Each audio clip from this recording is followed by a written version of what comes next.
Bismillahirrahmanirrahim. Alhamdulillah wassalatu wassalam ala Rasulillah wa ala alihi wa sahbihi wa mawalah.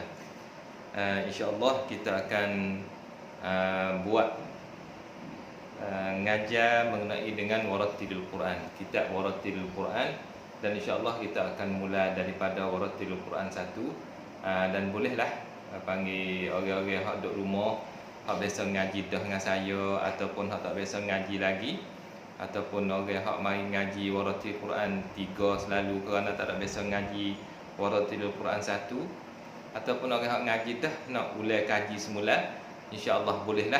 Jadi saya nak buat insya-Allah taala bakal berdoa semoga berjaya. Insya-Allah saya akan buat semuka, dua muka ataupun setajuk dua, dan insya-Allah saya akan mula daripada Warattilil Quran 1 hingga seterusnya insya-Allah taala. Jadi kita akan mula dulu daripada Warattilil Quran 1 dulu.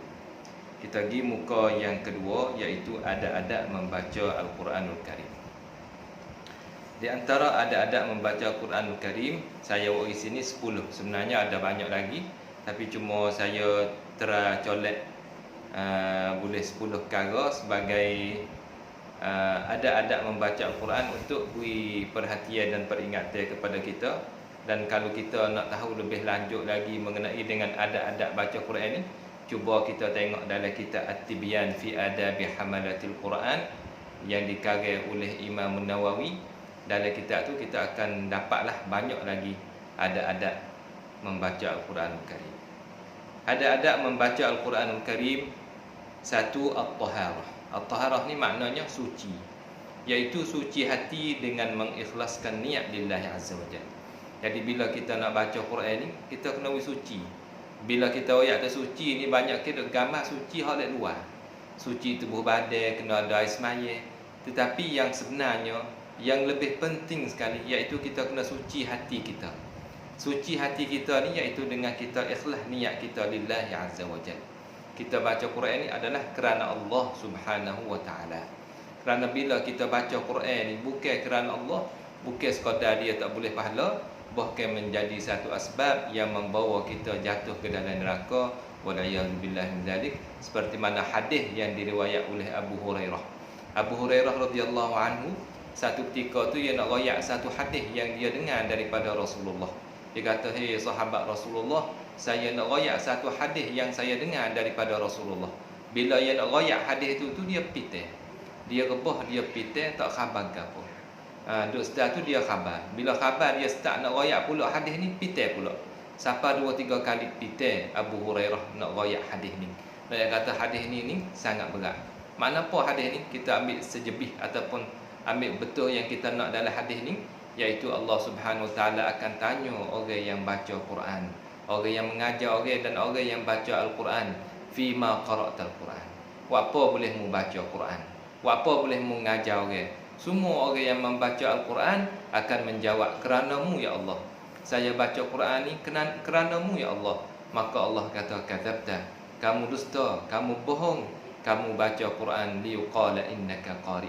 Kamu baca Quran nak orang puji, kata mu ni seorang yang qari.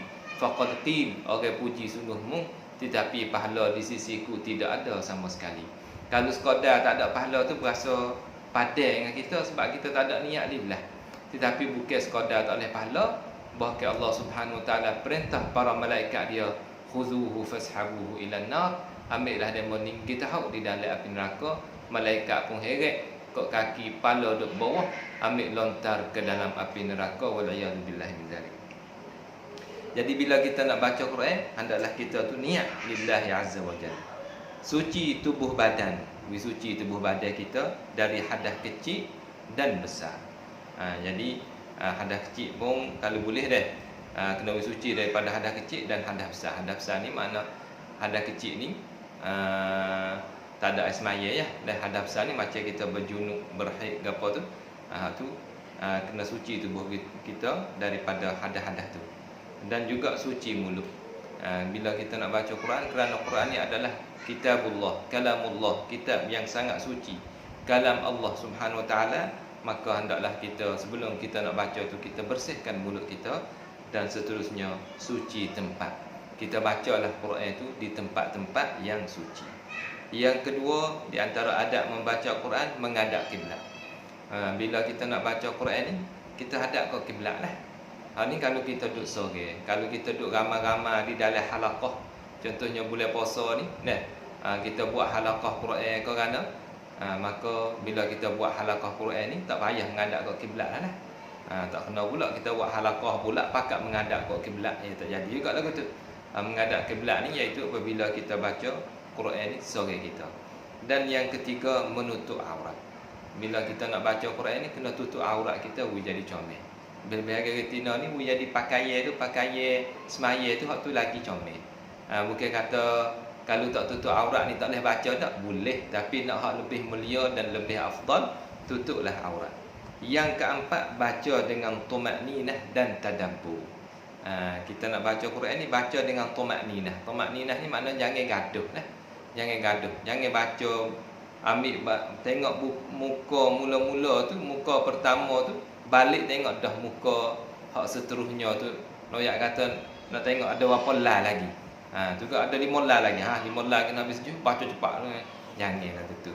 Bila kita baca Quran, kita baca dengan jangan gaduh. Tumakninah dan tadabbur. Tadabbur bukan terdebar dak tu dah. Tadabbur. Tadabbur makna kita usaha supaya kita boleh mengerti makna kata itu tadabbur. Yang kelima, kita baca dengan suara yang baik dan berlagu. Ada lakat kita baca Quran dan kita carilah lakat-lakat hak kita berasa kata kita dengar tu berasa khusyuk. Kalau kita tak pandai nak buat lakat, nak tiru lakat orang, kita cari lakat-lakat hak kita dengar tu berasa seronok, berasa khusyuk, kita tiru lakat tu. Lepas dah tu baru kita pandai buat lakat sendiri tu, kita buatlah yang panggil lagu kita sendiri. Dan yang kena baca dengan bertajwid. Bila kita nak baca Quran ni, kita kena baca dengan bertajwid. Sebab Quran ni turun bertajwid, berdengung, bermat, ada siaplah kaedah. Quran ni turun comelnya dah. Jibril mari baca ke Nabi ni, baca dengan tajwid dah. Oleh itu kita ni kena baca Quran ni dengan bertajwid. Tepat dengung kita dengung, tepat tak dengung kita jangan dengung. Hak panjang 5 kita buat 5 Dan yang ketujuh, mula bacaan dengan isti'adah. Bila kita nak mula bacaan kita tu, kita start dengan membaca a'udzubillahi minasyaitonirrajim. Sama ada bacaan kita tu kita nak start bacaan kita daripada awal surah ataupun daripada pertengahan surah, tak kira. Bila kita nak start bacaan, kita startlah dengan a'udzubillahi minasyaitonirrajim. Dan yang ke-8, baca dengan mulut dan hati. Hal ni lebih kurang dengan takdir lah, dengan tadabbur tu. Baca dengan mulut dan hati, mana mulut kita duk baca Quran dan juga hati kita pun duk di situ juga. Jangan mulut saja baca Quran, hati duk lain. Mulut duk baca Quran, hati tu duk rancang dah nak buat gapo setagi. Kadang-kadang hak duk di pokok betuh apa ada, hak duk di nak apa ada hati tu. Oleh itu adab baca Quran ni, mulut kita baca Quran dan hati kita juga perhati makna-makna. Paling kurang kalau kita tak reti makna pun panggil hati duduk di situ juga. Dan yang ke-9, diam ketika mendengar bacaan Al-Quran. Bila ada orang baca Quran ni ataupun suara Quran, bila kita dengar suara Quran, hendaklah kita perhati dan kita dengar, kita jangan kecek dan jangan buat. Lebih lagi kalau kita sendiri yang suruh orang baca ataupun kita sendiri yang buka surah Quran, jadi kita mesti kena dengar. Sebab tu setengah ulama dia tak kenal mana buka surah Quran di masjid, derah-derah gitu. Contoh seperti mana setengah-setengah masjid tu belum pada nak bayar tu, pasal Quran dulu boleh 10 minit. Niat dia tu molek, tetapi kadang-kadang ganggu orang. Sebab orang bila suara Quran didengar ni, mesti kita kena perhati, tak boleh kecek. Kerana menghormati ayat-ayat Quran. Dan bukan setiap orang bersiap sedia untuk nak dengar Quran. Contohnya belum pada bed tu ada orang ada kena buat kerja tu, kena buat kerja ni lagi, tak sudah lagi. Jadi Quran duk bunyi. Maka jadi tak comel lagu tu. Setengah ulama kata tak molek lah kita duk pasal Quran dengan derah di masjid gitu. Tak apa comel mana, kerana bukan semua orang bersiap sedia untuk mendengar Al-Quran. Dan setengah orang kita tengok naik kereta dah, bila naik kereta pasal Quran. Molek pasal Quran tu, tapi tak dengar. Duk buat, duk kecek dengan anak, duk kecek dengan isteri, duk kecek dengan suami, duk suka Tapi suara Quran duk bunyi dalam kereta. Ni tak apa comel dah. Dan yang terakhir sekali, yang ke-10, usaha menangis ketika mendengar dan membaca Al-Quran. Bila kita baca Quran, kita usaha supaya we boleh teriak kata. Dah. Nak teriak kerana ustaz tak faham makna. Kita teriak sebab kita tak faham makna baca Quran ni weh. Tu teriak situ pula. Kita teriak baca Quran. Bila sebut syurga, kita teriak takut kita tak boleh masuk syurga. Bila sebut neraka, kita teriak takut kita jadi ahli neraka. Dah. Kalau kita tak boleh teriak juga, usaha juga dah. Usaha. Fa illam tabku fatabakau. Nabi kata, kalau mu tak boleh teriak, buat teriak. Nah. Teriak sedih kerana apa? Kerana kita ni baca Quran tak berasa gapo ni, kerana kita ni. Tu dah teriak di atas. Sedihnya kita baca Quran tu, kita tak menangis, tak mengalir air mata. Itulah sebagai adab-adab membaca Al-Quran Karim. Mudah-mudahan kita dapat ambil pengajaran daripada adab-adab ini, insya-Allah. Apa yang betul itu taufik dan hidayah daripada Allah, salah silap itu daripada diri saya sendiri. Dan saya usaha supaya tak jadi panjang dah.